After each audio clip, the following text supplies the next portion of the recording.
This episode is brought to you by the Focus Features film Hamnet from director Chloe Zhao and producers Steven Spielberg and Sam Mendes. AFI hails Hamnet lifts the audience high above humanity. And now, the Golden Globe winner for Best Picture of the Year has been nominated for 8 Academy Awards, including Best Actress Jessie Buckley and Best Picture of the Year. Hamnet, our stories live forever. Rated PG-13, may be inappropriate for children under 13. Now playing in theaters everywhere.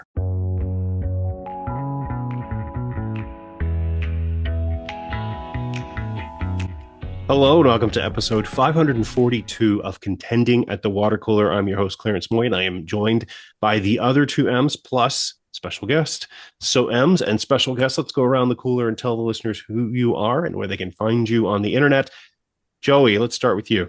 Hi, I'm Joey Moser. You can find me on Twitter at JoeyMoser83. Megan? Hi, I'm Megan McLaughlin. You can find me everywhere online at Hey Dude Big. Jalal? Hi, my name is Jalal, and you can find me at every mechanic in the Los Angeles greater area. Car problems suck. And Clarence Moy. You can find me on Twitter at Clarence Moy. Sorry to hear about your car issues. Hopefully they get resolved very soon. They will. We're replacing the engine. Oh, I'm sorry to hear that. Oh, well. So let's talk about something far less painful than that. Let's talk about this weekend's BAFTA Awards. What a segue. We're very happy to have you here talking about your two favorite things, the unpredictable supporting Oscar race, as well as Ella McCay.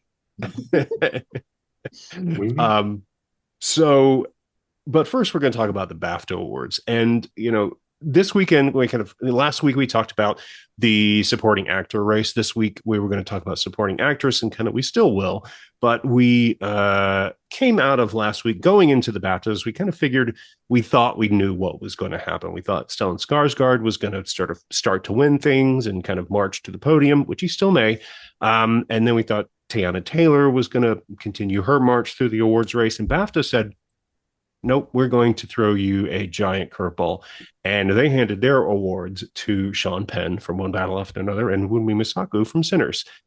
So we're going to talk about what that means for the Oscar race. What changes can we anticipate? And then we're also going to preview the Actors Awards, formerly SAG-AFTRA, ahead of this weekend's awards, where Stellan Skarsgård isn't nominated, and it's just a whole field of things, and it could start a narrative for someone to win an Oscar. And then, of course, we're going to jump right over to Ella McCay, the film that we all thought we were just going to put right behind us until French critics came out and said it was a masterpiece. So we're going to talk about that, and of course, wrap with the flash forward to the media we're most anticipating in the upcoming week. So, who wants to start us off with the BAFTA Awards? Joey, you look like a frog. Please. Which part of the BAFTA Awards? Well, let's end with the supporting races. First of all, who watched the actual ceremony? I did not. I was just looking at things online. No one here did. Okay. I just watched clips, yeah. Okay. Yeah, me too. Did you see a clip of something that happened? I think we should talk before we talk about awards. I think we have to talk about something very serious that has been discussed over the past couple of days, which involved a person that attended who was featured in a film, or it was played by.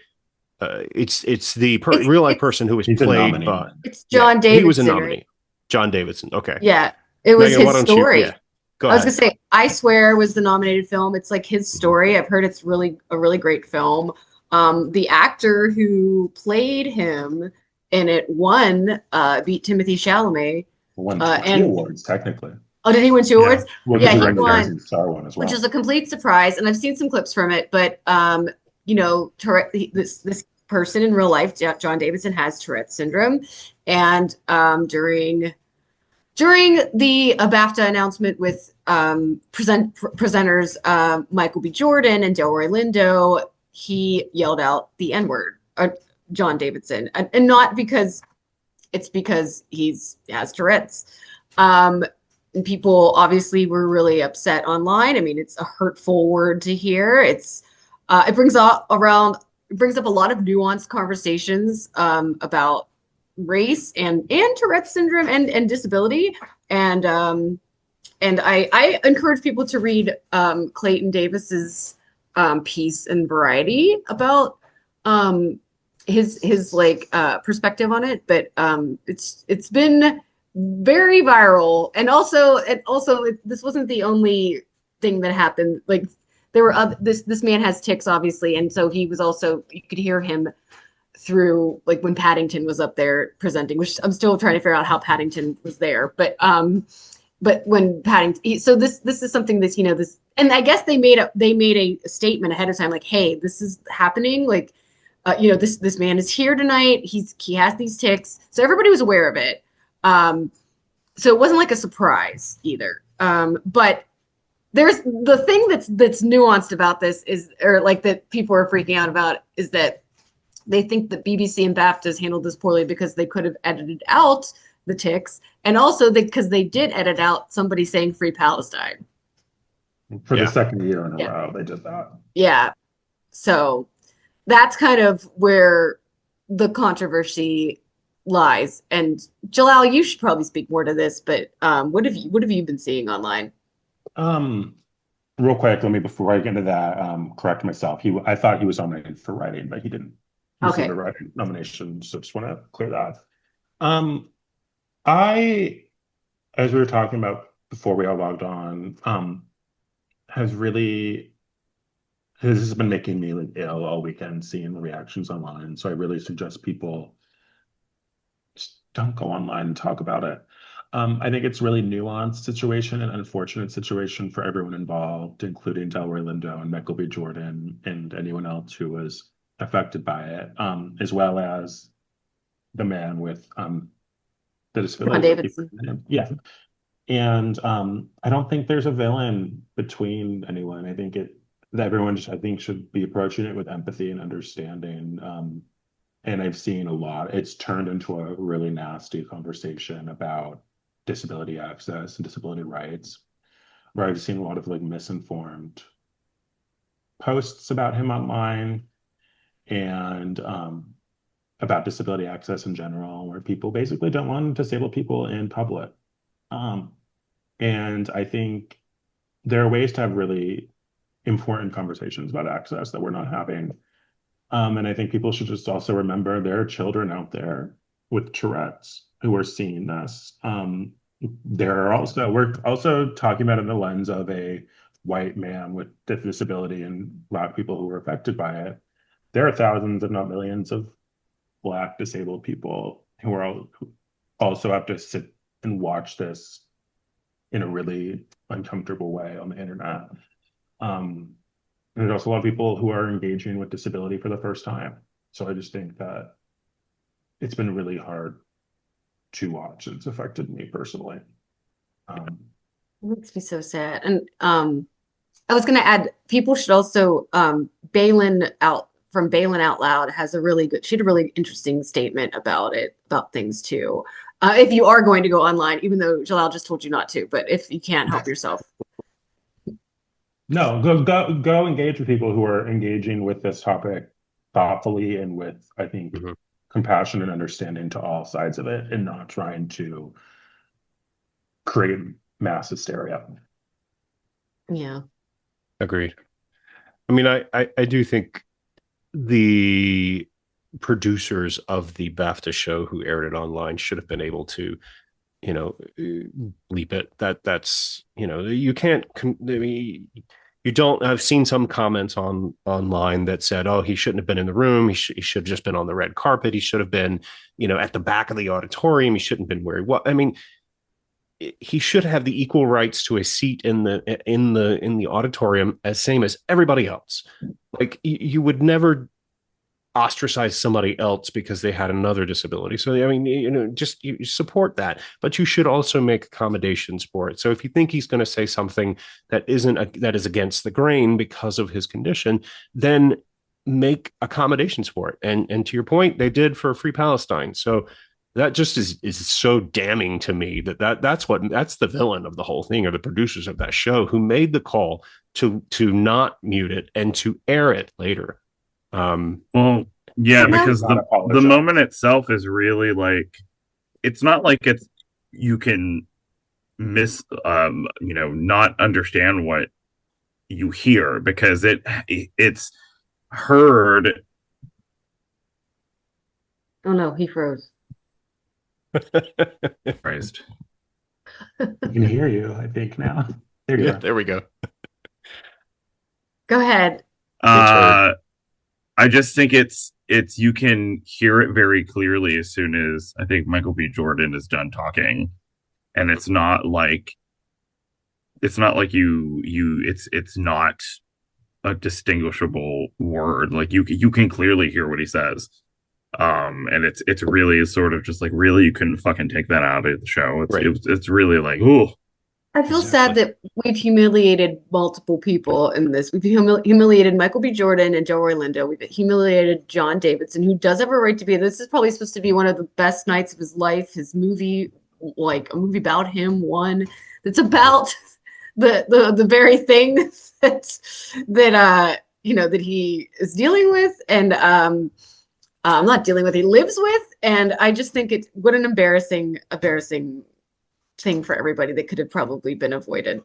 Well, and just after the fact, at the after parties, or I don't know exactly how the BAFTAs operate in terms of where they go afterwards, but Joe Orlando made a comment, and he basically said they did what they had to do in the moment, but no one from the ceremony came up to him or Michael B. Jordan and apologized or checked on them afterwards, which I think is also gross. And like, there's reports that Michael B. Jordan's family, his parents, were there and they were really upset and maybe cried and laughed. No one checked on that. It just, unfortunately, now their experience is marred by that word and what happened, when it's supposed to be a big night for them. It's historic nominations for them. It's their first Oscar nominations as Black people at the BAFTAs. That's already Black Americans at the BAFTAs, especially. That doesn't happen very often with them, with that voting body. So there's also a history of them not being welcome in that space. So it's awful how they handled it. And John Davidson left early too, mortified by the whole thing. So yeah, just all the way around, just a bad thing. So Megan, one thing, Paddington Bear was there because there is a stage musical that features. Yes. Oh, I know. Okay. I know so that. You knew that. Okay. I'm trying to figure out how is it a small man? No, I know why Paddington was there, but why? How does he get? Small woman, I think. Is it a woman? Like, that's what I was trying to figure out. Is like, how did they do that? And it looks so weird, and like, it's just, it wasn't that I didn't expect him to be there. It was just like, how did they get him there? Like, how did they do it at all? It's just, it's impressive. The more British an event is, I think the more present Paddington becomes. Yeah.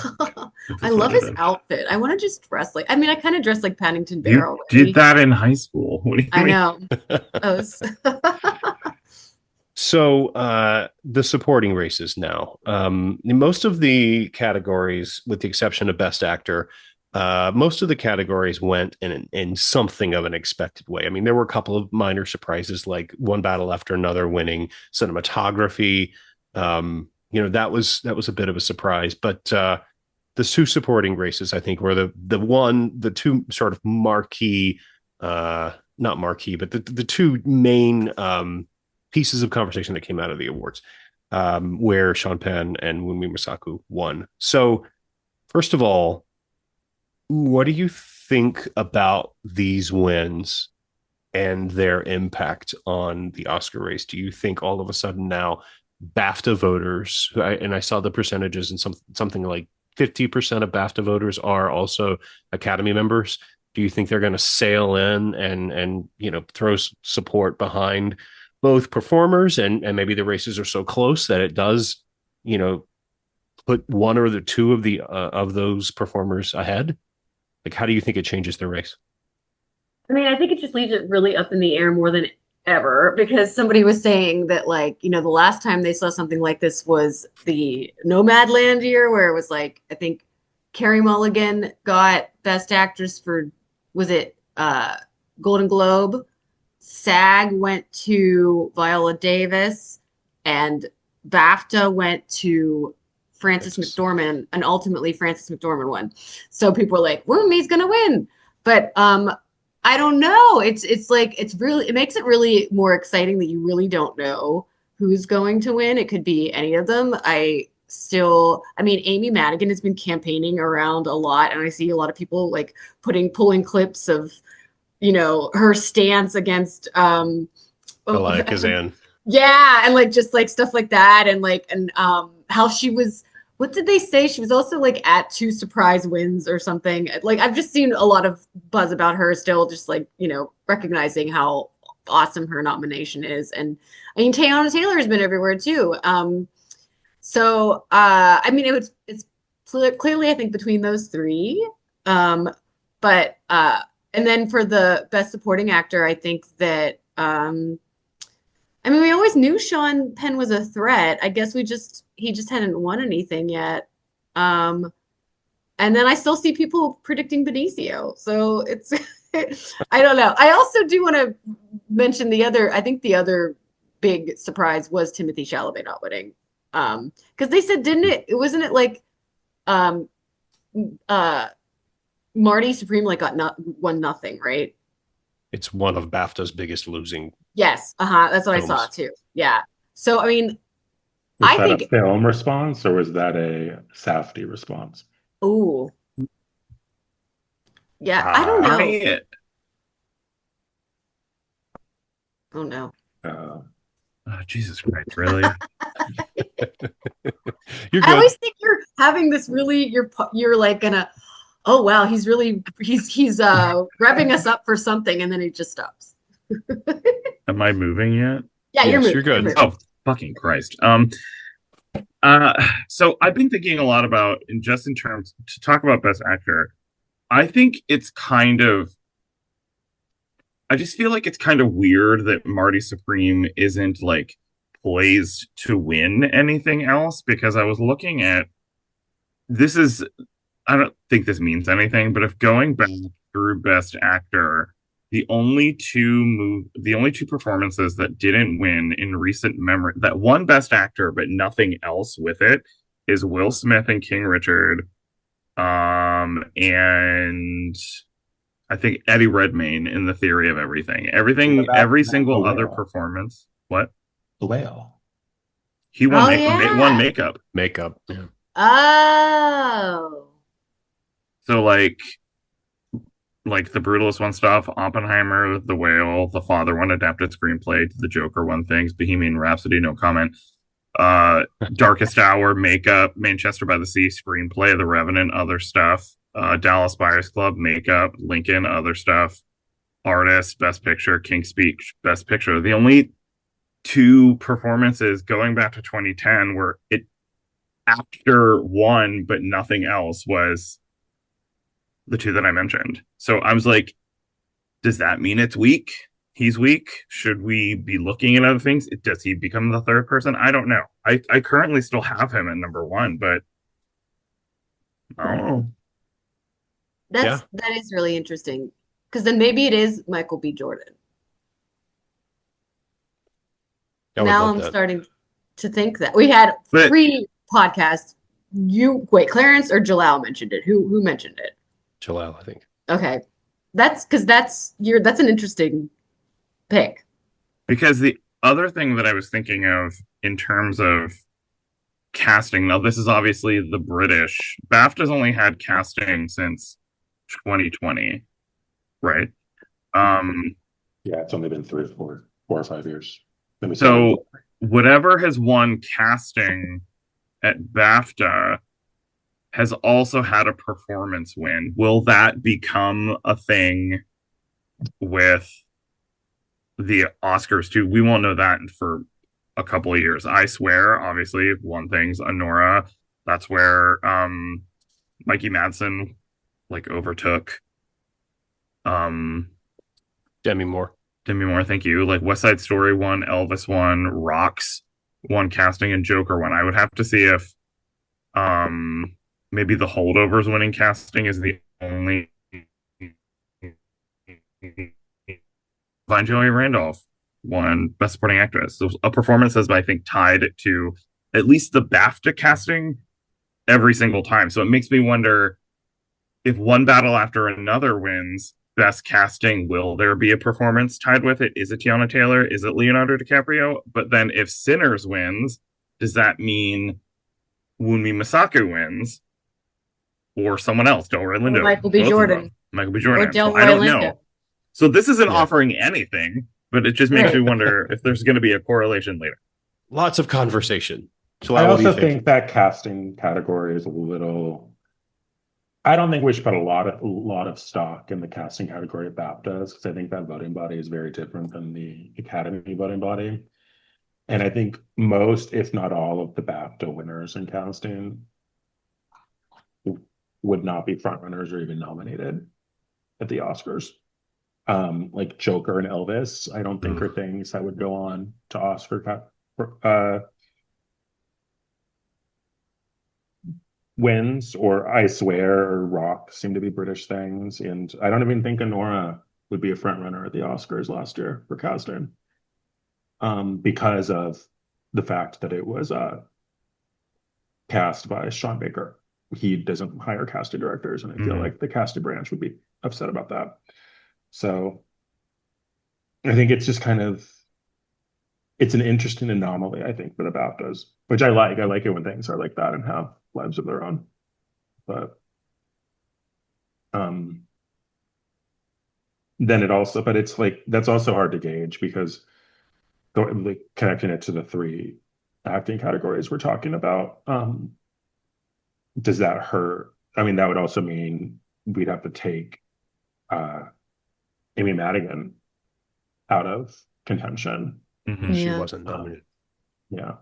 So it's just, I think what's interesting about this year, sorry, my brain is a million places. I think there are lots of little factors and rules that maybe would have a lot of weight in one year, but I think this year there's so many different factions that it's going to create really weird things that I think no one can be counted out at this point. Besides, I think we can count Inga out, unfortunately, even though she gives a phenomenal performance. BAFTA was where she was poised to win, and she didn't. I think we can count out Benicio del Toro. Even though everybody on Twitter is predicting him. But yeah, but I think otherwise, these three categories each have three possible winners, not including Ethan Hawke. Yeah, it's interesting too, because coming out of One Battle After Another, I assumed that Sean Penn was going to be the supporting actor frontrunner from that film, because of how significant his role is, because his performance is actually very, very good. Because there was so much conversation around that performance and around the Christmas Adventurers Club and all that. And then critics came in and said, we don't like Sean Penn, so we're not going to give him anything. And so people forgot him. And so, yeah, you're right, Megan, he didn't win anything. But now we're actually seeing actual people, actual movie watchers vote. And the first award of that conversation is his. Yeah. It's really interesting. Which is also a narrative. Everything you just said, Clarence, is also a narrative I think we can put on Wunmi Mosaku and even Delroy Lindo. It's like when that movie came out, I myself had, and lots of people had Wunmi Mosaku and Delroy Lindo in their Oscar predictions. And then I think the internet fodder, as time went on, we started to forget about them. And then non-voting bodies that aren't industry voting bodies, like the Globes or the Critics' Choice, moved on from them. But now we're having actual industry people, and it's throwing them at the forefront. So. Right. So last week we talked about how we felt Stellan Skarsgård was the front runner, assuming that he was going to win at BAFTA. Now he didn't win at BAFTA. He can't win at SAG because he's not nominated. So really the next thing he could possibly win would be an Oscar. do we? I mean, I don't think you can call him the de facto front runner anymore. I still think Delroy Lindo is the front runner in that category. That's my ride or die throughout this entire thing. Um, because I think that it was such a surprise sorry, my dog. It was a surprise that he got nominated. I think people were going to be very just like willing to throw their vote that way. And it's also like a career type of like nominate a career win too. But you could say the same thing about Stellan Skarsgård. So, but that's who I'm going with. I just wish he had gotten nominated at SAG. Yeah, I know. I know, because yeah, because Miles Catton or Canton. I'm sorry, I thought it was Caton. Caton. I mean, he not took, but like that Yeah. was that should have gone to Delroy.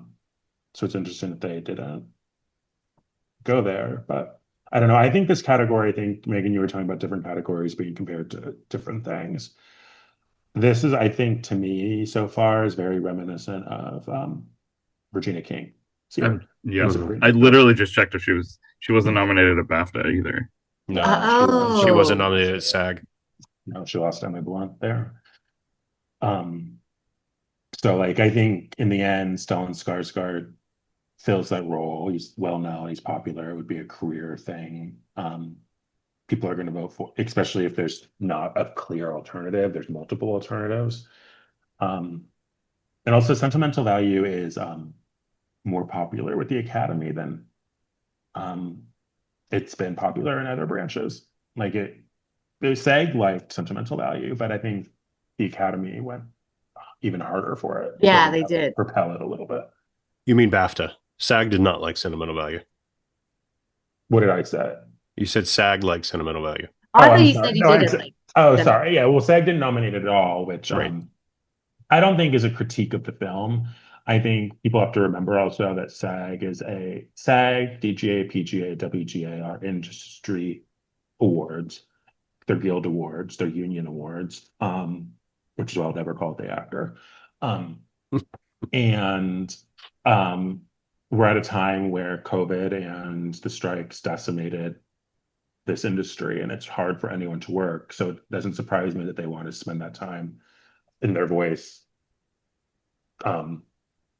uplifting union projects within the industry, which I think is a reason that Nora also became the front runner. But yeah, sorry, I meant BAFTA like sentimental value, but not as much in comparison as the Academy, which where it overperformed. So looking forward to this weekend, we do have the Producers Guild on Saturday night, and Sunday night we've got the SAG Awards, the Actor Awards.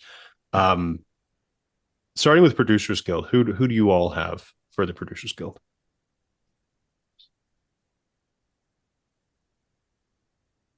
Well, I'm going to go with Sinners. I always feel, and this is not really a reason to go with this, but I mean, I always feel like part of me wants to pick or predict something that is like a big moneymaker that producers are like, yeah. But I mean, like, Wicked didn't win last year.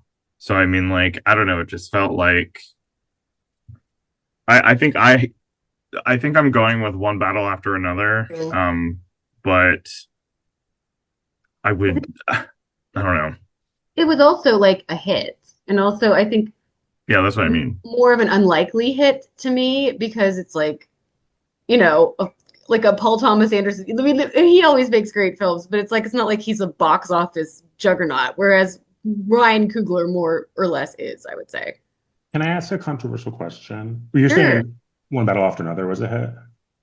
Yeah. What was it?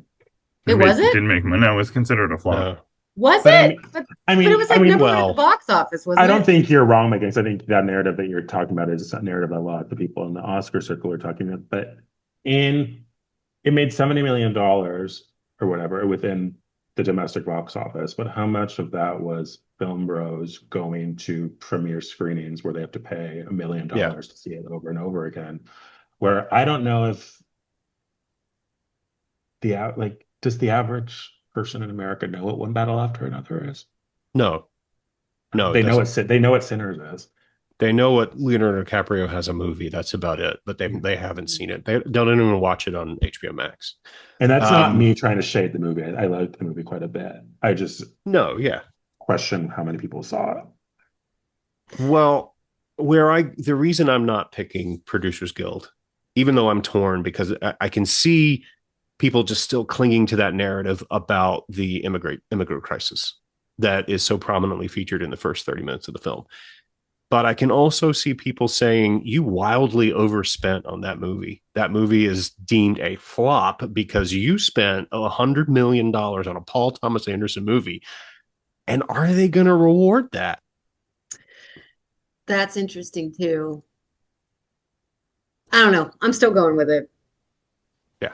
I mean, it's probably going to win because, that very clearly has been the narrative of the film to get behind. But I don't know. This might be the last time I'm sticking with Sinners, but I'm going to stick with Sinners. Jalal, are you going with Sinners at Producers?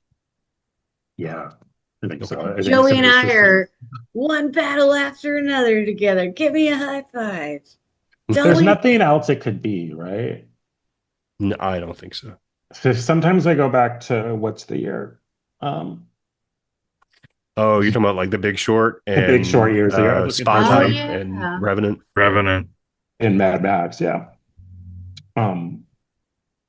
Which I think at this point people still thought was a contender, but I can't remember. I don't think it's going to be Hamnet. No. I know. Pour one out for Hamnet. I just want people to leave that movie alone. I know. I do too. Sorry, what were you saying, Joel? People like Hamnet. I mean, a small faction of people on the internet are obnoxious, but like the Hamnet's traveling along with the box. Ian McKellen. A huge faction of people on the internet are obnoxious. But I mean, it's doing really, really well box office wise for a movie like that. People like it. Every day when I go out on the road, I'm accosted by those sad Hamnet billboards with all the hands reaching at me. Vote for me. I guess, there's really nothing else it could be. Yeah, no. So let's talk about the supporting races. We're going to have our full predictions for the SAG Awards of the actors up on the website on Friday. But let's talk about the supporting races here, because we do not have in either category a one-to-one match of anything else. Like, it's just absolutely all over the place. So let's start with supporting actor.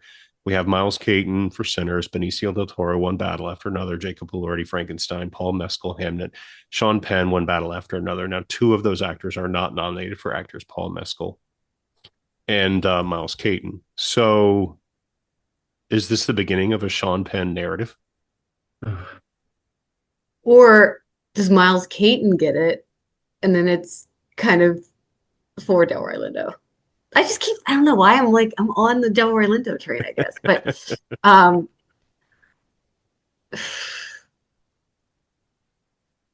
I do wonder if it's Miles Caton. Because it's kind of like this is the only place to reward him. Or award him, not reward, like, here's a treat. Award him. And he is like such a big part of that film. Like, I mean, really, he's like, and it's like he never really, I think this is like his first film. I don't know. I'm going Miles Caton. I talked myself into it. Did you see that? We were here. We were here for that. Yeah, we were. We were. My question about him is, have they really been? Has he? I don't. It's not. Sorry. Has he been campaigning a lot? Has he been places like that? I talked to him at the SCAD film. He was there. He was at SCAD. Yes. Mm-hmm. He was lovely. I just think it's amazing that he and Chase Infinity got in here as like newbies type of like, and then I mean anything could happen because I always think about Emily Blunt winning for what was it? The Quiet Place. Quiet Place. And like they knew she wasn't going to be like so. I don't know. They tend to do things like that, so that's kind of why if I we can see pull Chase up our Infinity winning. chart, the last time there was a surprise in this category at the SAG Awards was 2015, when Idris Elba won for Beasts of No Nation. And he beat everyone, including the last child performance to be nominated, which was Jacob Tremblay, which he beat here. So I don't know what that says about Miles. But I don't know who the Idris performance is. The Idris performance is probably Sean Penn as the over the top. I mean, it's not over the top. They're very different. One's cartoonish, but the very character-y villain. It's gonna be really fucking weird to me if anyone wins from that movie. The fucking horrible racist piece of shit is the one who wins. Hey, that is, I mean, that's Three Billboards narrative too, right? Oh God, true. I just got over that, and you had to bring it out. No, you can have 3 billboards outside of your house for me. Like, Megan, why did you bring that up? How come? No one's brought up that other alternative though that I think is a possibility, which is Jacob Elordi. Yeah. Really? Well, I mean, this is a really populist group. They will vote for things. We'll talk about horror in a second with your girl Megan, but it's my girl, Amy Madigan. Oh yeah, but they would awarded Emily Blunt for Quiet Place. Jacob Elordi is very popular. While they were voting for this category, Wuthering Heights boomed at the box office.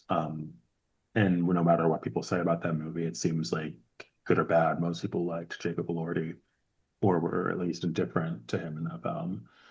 So it wouldn't shock me if he pulls it off here. I still don't think that would lead to an Oscar win, but no, that's interesting though. If Jacob Elordi would go door to door to every Oscar voter's house and pick them up by the belt like he does to Margot Robbie, and when I was in the theater, I was like, oh, just inexplicably, he could win. I also found my Critics' Choice. Did you remember he sent like a little thank you note? I found it among my things, and I was like, it's a picture of him as Frankenstein. It's like, thank you. Taking a picture, yeah. Yeah, and I was like, oh, that was very nice of him. That's going to be a decoration at my party. Oh, is it? Okay. Mm-hmm.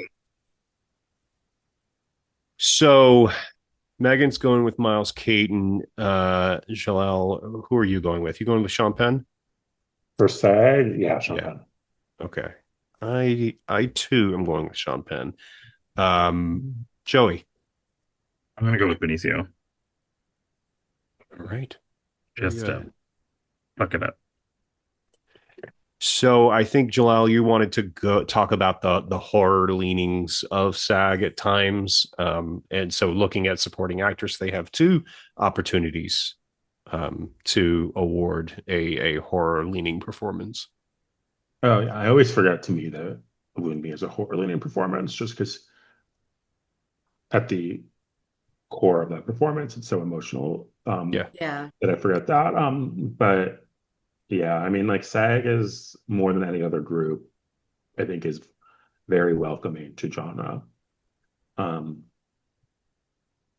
Whether it be Emily Blunt or Demi Moore.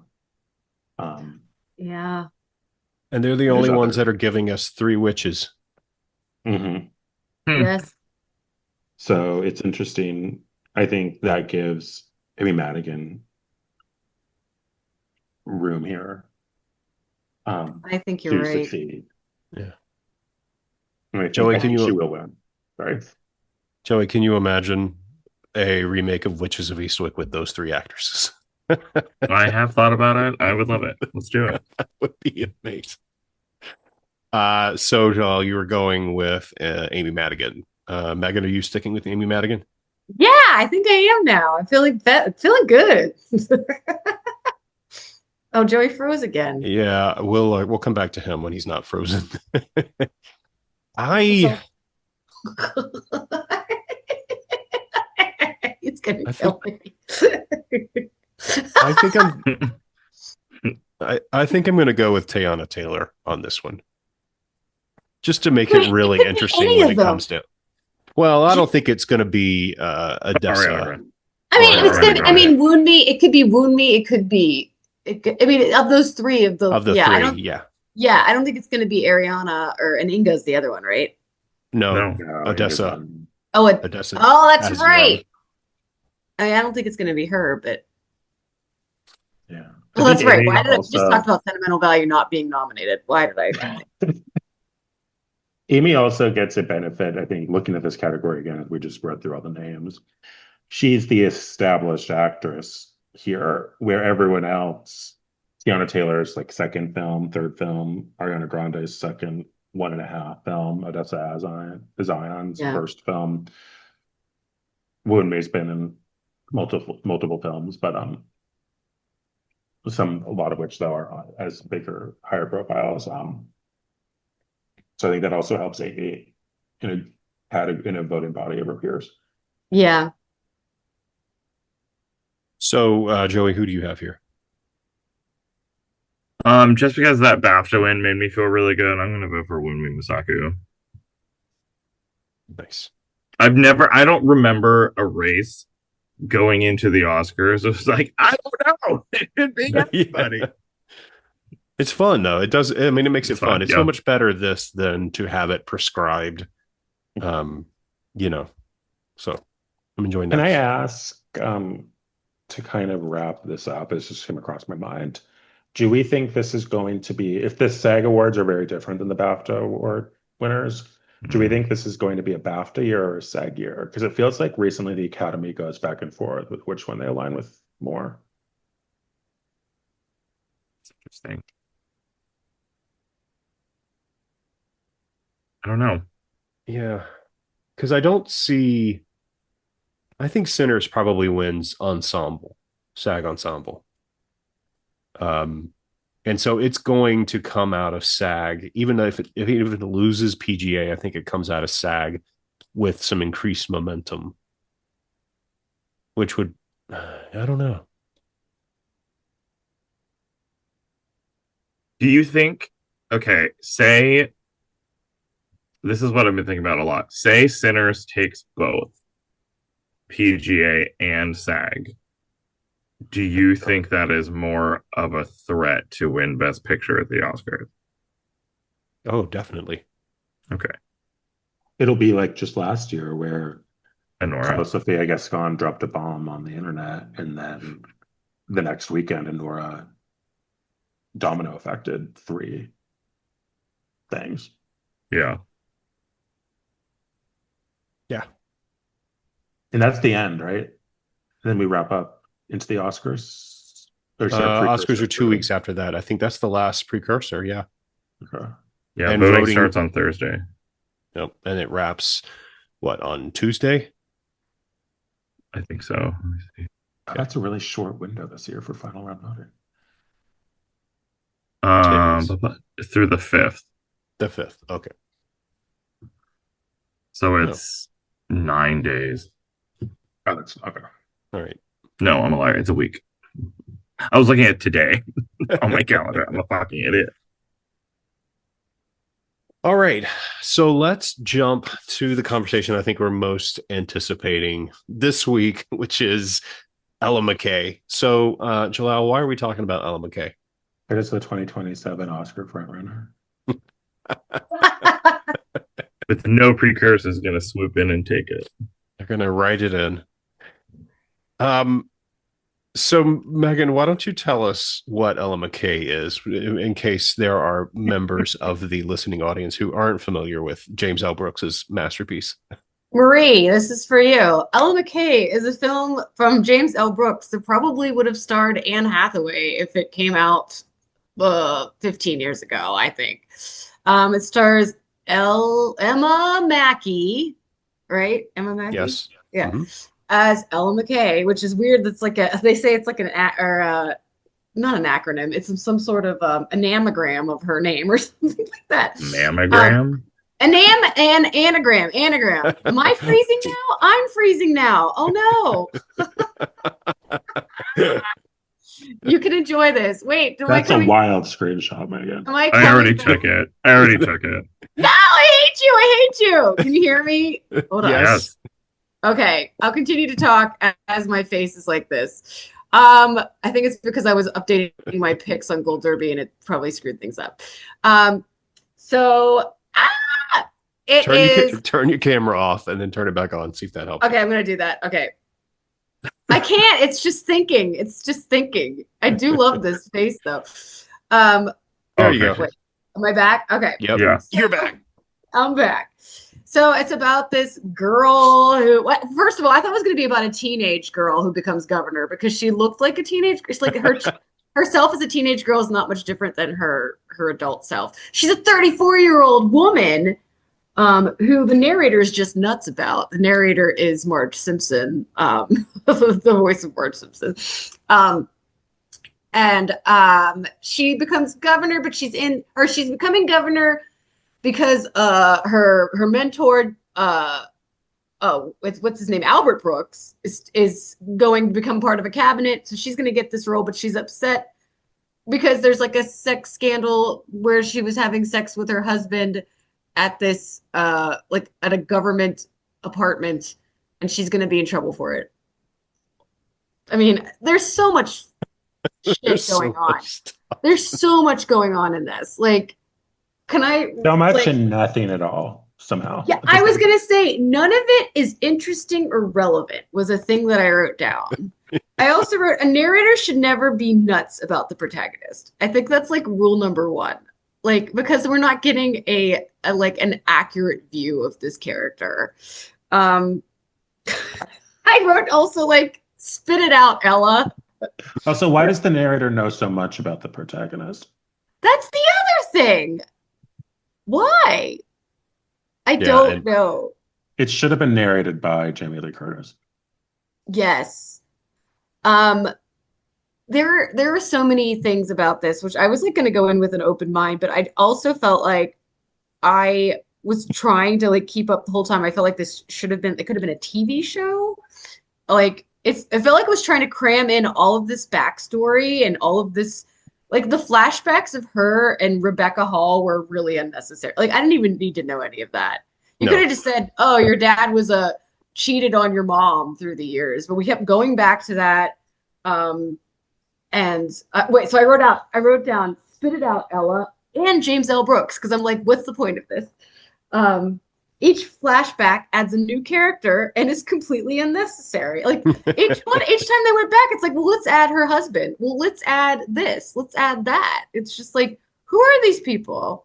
Like, and we're not talking about the most unnecessary thing in the film, which is the subplot of her brother, played by Spike Fearn, I think is his name, where he is a recluse who does online gambling, who had an issue with his girlfriend, who then he ends up stalking and then begs her to get back together with him after he hasn't seen her for the first time in 2 years or something like that. Or like a year. It was a year. A year. Yes. And then barricades himself in front of the door. So she can't, essentially. And they have an awkward 5-minute scene, and then you never hear from them again for the rest of the film. Right. And also, how did Marge Simpson know about that?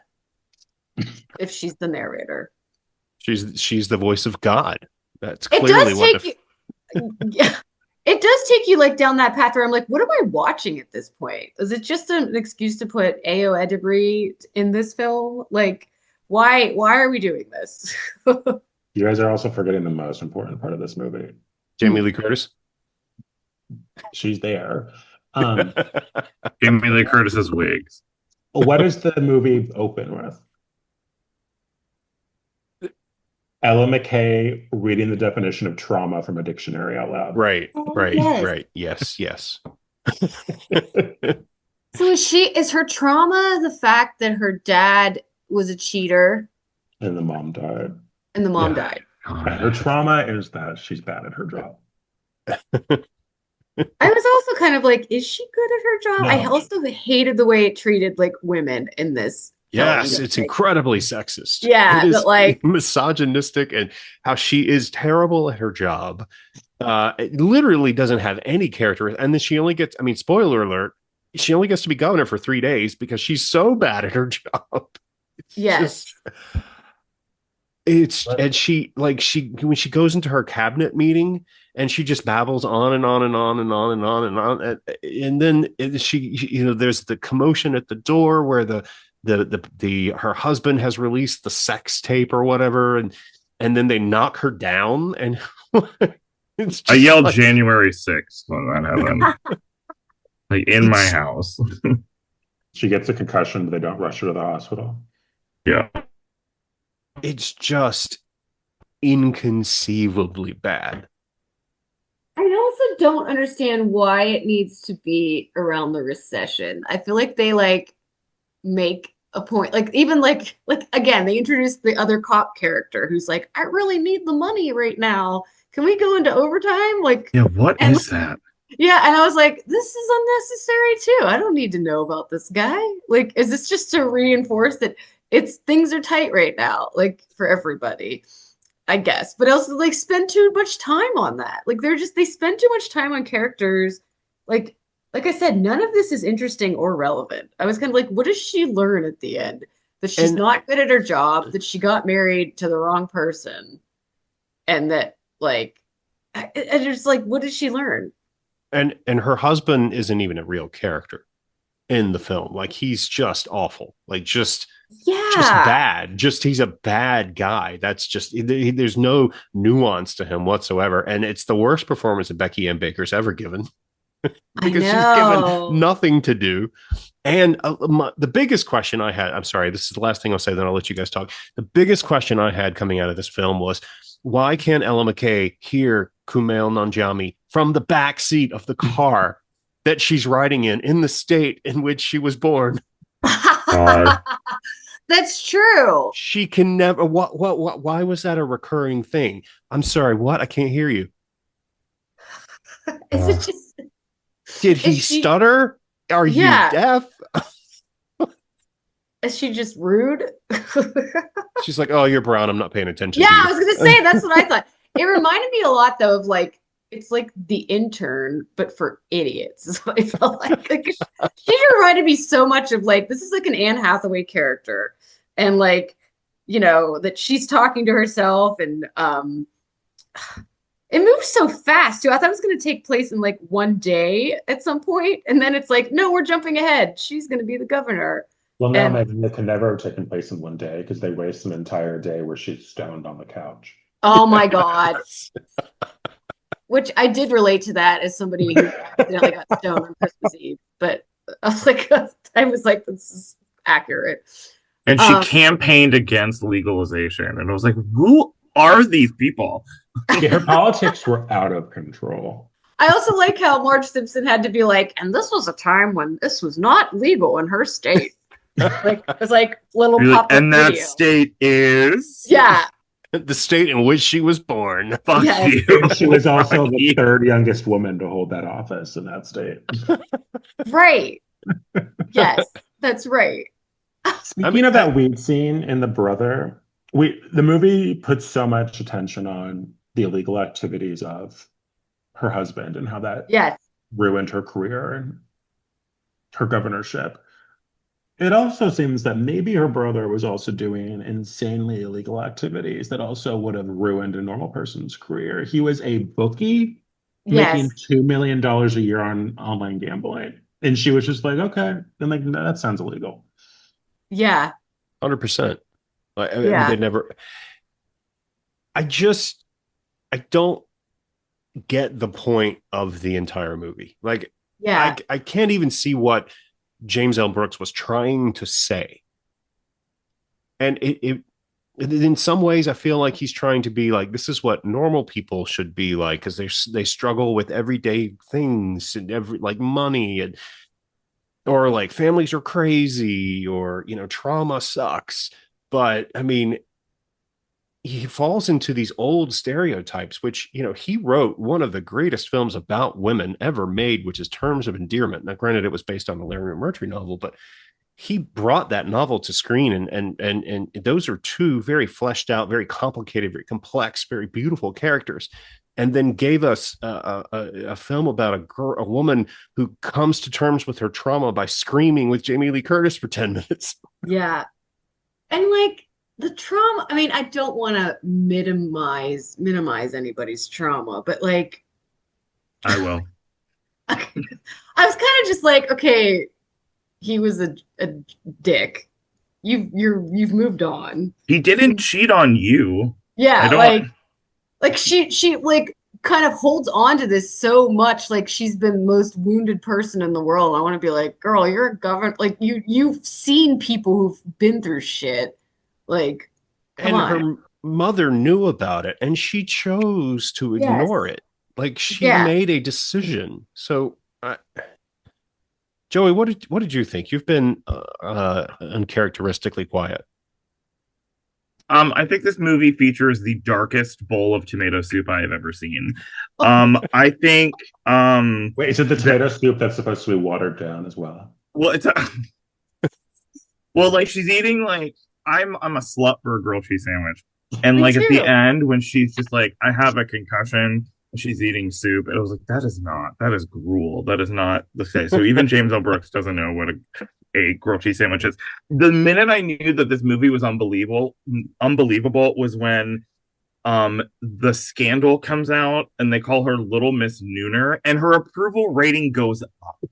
No woman who like she could, you know, cross the street the wrong way and her approval like went like whips. That's I mean, it was just like Joey, in Colorado, a congresswoman got finger blasted at Beetlejuice and then got reelected. Maybe it's in the state of Colorado. It's not a 1-for-1, Jalal. I know it's Rhode Island. Yeah, it's Rhode Island. We've covered that. Yes. Oh yeah, sorry. But like, no. Like I don't know if my teacher wrote. Well, no, you're making a good point, and then you're chunking. Okay. Come back. Chunkin'. Yep, he's back. Yeah, come back. God. No, if my teacher wrote on my school paper, like, you could be a force for good, I would be like, huh? Like, that would be weird. Like, is she sleeping with the teacher? Come on. Like, the rating's still gonna go up. But but then like the other line that I like really two lines that I wrote down. You're going places and you don't even know where you're going. Like, what does that mean? What's more beautiful than two people who owe each other everything? I was like, go fuck yourself. I don't know. The thing, I just also don't know. Like I've never heard or seen a movie about someone in politics where they just keep referring to it as like, it's a job. It's a job. I was like, oh, you're the governor of the state that you were born in. They just keep referring to it as of the late shifted dominoes. I just don't understand. What a weird movie. I'm not like, I can give a lot of leeway to be like, oh, but like, who are these people? Like, I think like once I press stop on Hulu, they cease to exist. Can I tell you what I thought one of the twists was going to be? Because they never established Jamie Lee Curtis's, like, which is she an aunt on? Is she sister to? I thought about that. No, yeah. Or is she sister to Rebecca Hall? So in the beginning, when she's like on the phone, when we fast forwarded to 2008, and she's on the phone, and Woody Harrelson does something to her that looks like he's flirting with her. And when she's like, "I've got news, you've got to come see your," I'm like, they're fucking. Like, that was the first thing I thought. Did you think that too? I didn't care. Yeah. Like, I seriously thought she's gonna be like, "Hey, I'm with your dad now." Like, would you like it more if they were brother and sister, or the other way around? I wouldn't like it anyway. I think it's weird. I think it's all weird. Like, and then also, wait. Olympia, we never meet, but Olympia is the voice Tracy of Ullman. Tracy Ullman, yeah. Why wasn't she? Was Olympia the girlfriend? Yeah, Yes. the girlfriend. Which is confusing because we also, as she's walking up the apartment to confront her dad for the final time at his place, she Yes. walks past his girlfriend in the Right. stairwell. And that's not Tracy Ullman, right? No. No. No. And also, why is that a thing? I just don't understand why it's like let your dad go. Like just let him And go. I wanted to shave Albert Brooks's head Why? because I don't know what is going on. I didn't want it to be Albert Brooks. I wanted this to be a better movie and for Tracy Letts to be the governor. Oh, Oh. interesting. I hated the scene where he's passing her notes as she's giving a speech.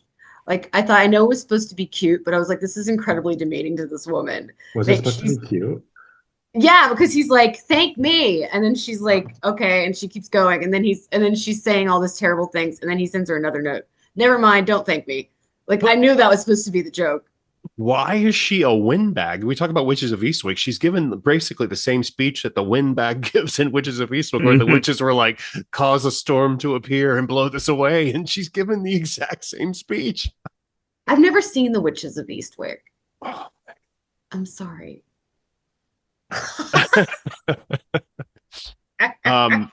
So we all agree Why are we that here? it's not a good movie. I know. Let's just move on from that for a second.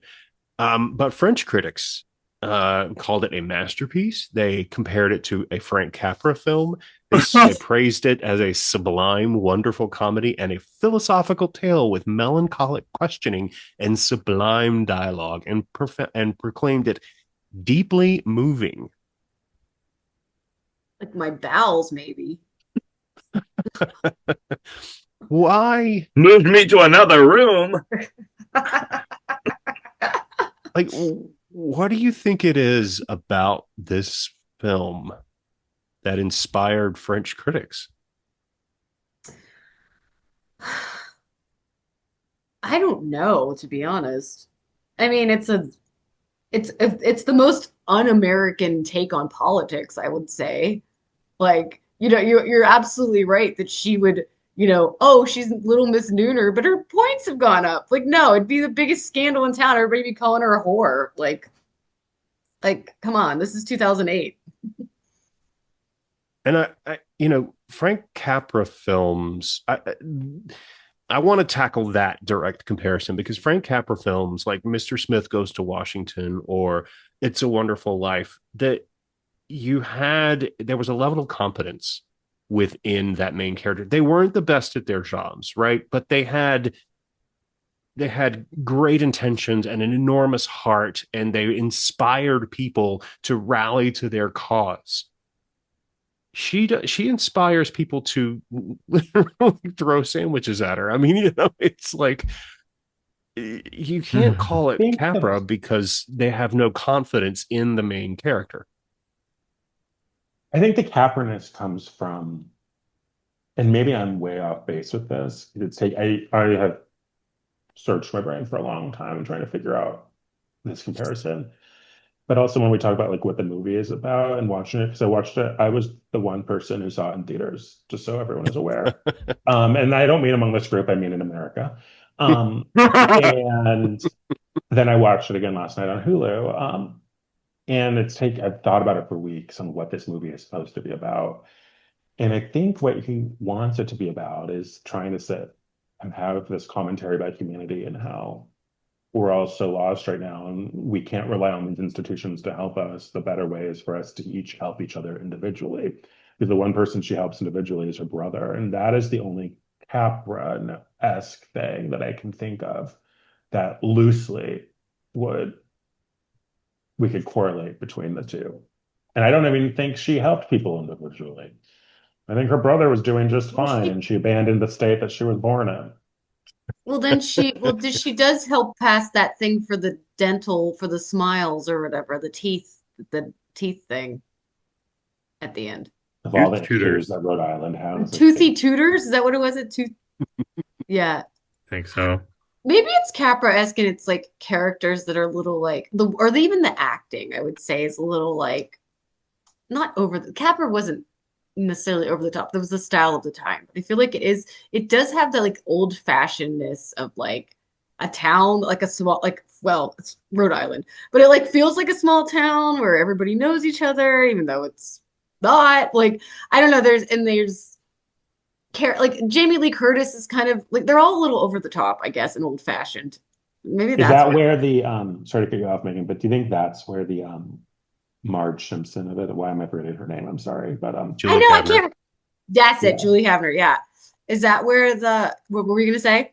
Is she the because she's very old towny and she kind of knows Yes, everybody. Is she the kind of Capra-esque maybe. tie? Yeah, what it maybe, but it's like it's trying to fit a square peg into a round hole where she's the voice of God in the film, the narrator, but she's sequestered to the public, off to the office. She doesn't get around, she doesn't interact with any of these other characters.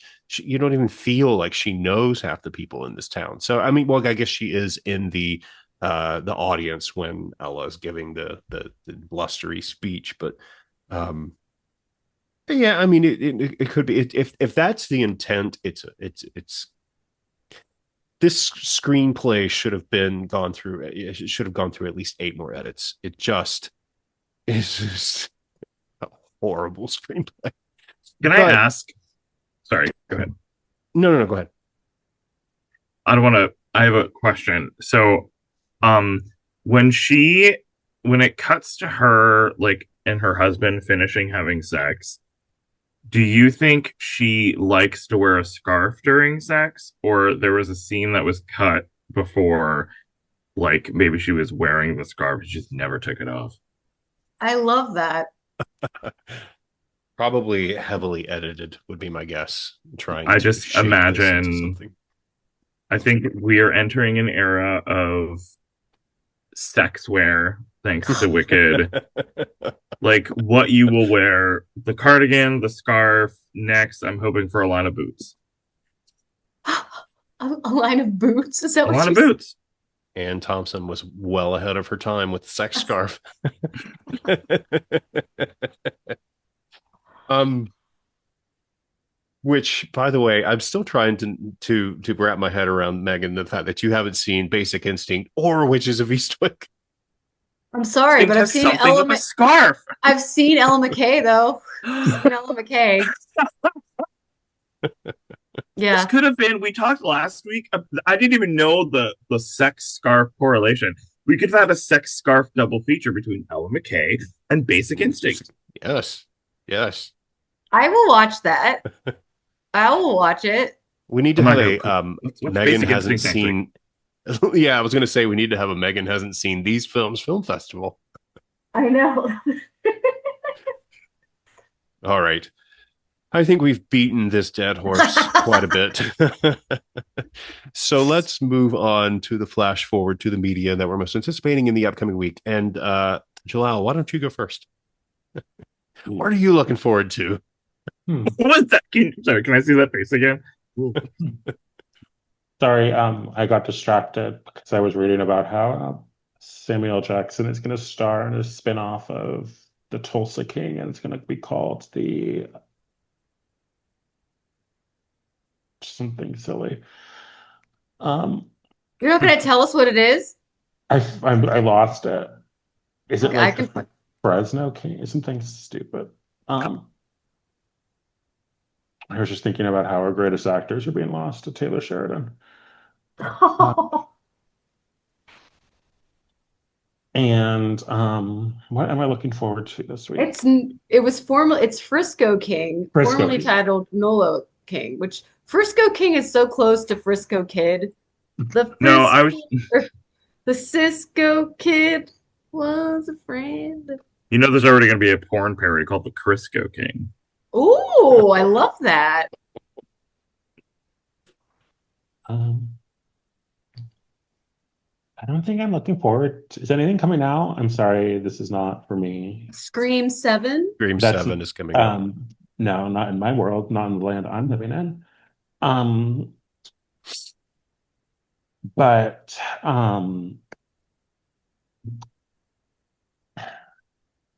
No, there's nothing. I'm rereading Wuthering Heights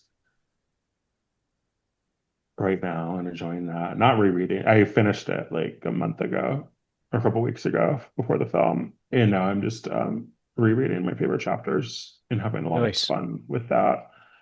Um I'm finishing on the Wuthering Heights training now. I am finishing Task on HBO. Oh. And I Okay. like that show quite a bit for a lot of different reasons. I think it's a solid show. But it's so fun to see Alice and Oliver do so many different things, and it's really fun to watch her career take off. I think she's wickedly talented, and between Wuthering Heights, she was the kind of comedic relief of that, and what she's able to do in just between that and Saltburn and this, it's like three different actresses in front of you that I don't even know if I'd recognize if I didn't realize it was her. Um, so yeah, I'd urge everyone to check those things out. Joey. Um, I just got a copy of Wuthering Heights. I've never read Wuthering Heights. But I saw the movie. Allison Oliver, the minute she comes on screen in that movie, I was like, I'm obsessed with this character, this performance, everything. Um, I kind of want to see. Speaking of Anne Hathaway, all through this conversation, I kind of wish we got to see Anne Hathaway from the Princess Diaries pre-makeover in that part, which to me could maybe be an in for a couple of people. I did not know that Wuthering Hearts was so horny, or I did not know it was a revenge tale. Did not know that. The What was this? novel. Yeah, I did. I don't know. I just knew there were like Moors and sad and obsession, and And I Uh, didn't Heather. know. Lots of be Heather. prepared for the most insane novel you'll ever read in your life, Joey. I'm so excited. Um, I'm gonna go see Pillion again because I saw it on a screener at first, but I want to see that in theaters. There's a small theater that I just went to last night where I saw um a sort of like not retrospective, but Peaches Christ, which is a drag queen. I've never seen her. I was so floored to see her, but she was touring with Mink Stole, who is like a John Waters staple. Pussy Willow's daddy. Um, they just like sat in chairs and talked and sang weird drag versions of like standard hits, and they just talked. They went through like meeting John Waters and stuff like that. And Pillion is playing at this one small theater that I'd never been to. It's really close to my house. The artwork around it is really insane. So I want to go see that. I'm still making through the Oscar movies. I'm determined to finish again before the end of the month. I think I have 6 left. So I think tomorrow I'm going to watch Surratt. So that's it. Megan, what about you? Okay, so Thursday I'm going to see Sasquatch. Do you know who Sasquatch is? Mm-hmm. The man dressed as a Sasquatch who plays the saxophone. I'm going to Yep. see him. Yes. This is If a nothing man was that more tours the targeted. country. Wait, Jalal, you first. Go ahead. This is a man that tours the country, Yes. Yes, and Sasquatch. people pay to see him. Clearly. I don't know what to expect. I'm really excited for it though. Joey, what was your question? I hope it's just you and Sasquatch in the room. No. It's like, I love that though. That's a different kind of effect. He looks so disgusted. not disgusted. I'm concerned. So I'm seeing Sasquatch. I'm still enjoying the Beauty, the Pit, Love Story, Drag Race. Jessie Ware's Ride is a really great song that I really love. And you know what? I think I might try to watch Basic Instinct and put that on my list. Next week's podcast. All right. I am continuing my rewatch of X-Men movies for some reason because I need some gentle entertainment in my life. And I think the next one, Days of Future Past, which I think is thought to be the better of the most recent ones. And TV wise, probably going to wrap the Love Story show at some point very soon. Good shit. Is it all out now? And we have screeners for it. Oh. Do we have episode 9 yet? I don't know. That's a good question. I have a question I also real quick. Yes. Speaking of the story, and Joe just mentioned episode 9. Is there 9 episodes worth of story? I personally, when I sat down to watch it before it came out, I've seen 6. I've seen through their wedding. Okay. I was really waiting for this to feel too stretched out, but I don't feel that at all. So I'm not sure how the last 3 episodes will play out, but I'm surprised by the pacing of it for me personally. No. I will probably also go see Scream 7, just because it's been a while since I've been to the movies.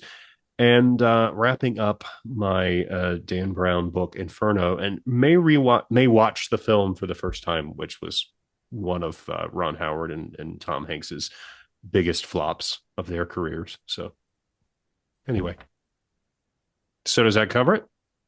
Yeah. All right, let's get the hell out of here. So we are the 3M's contending co-founders, Joey Moser, Megan McLaughlin, me, Clarence Moy, joined by Jalal. Thank you for joining us, Jalal. And asking you to rate us on Apple Podcasts or Spotify or YouTube. Click like and subscribe or wherever else you find us, and wishing you a very pleasant tomorrow.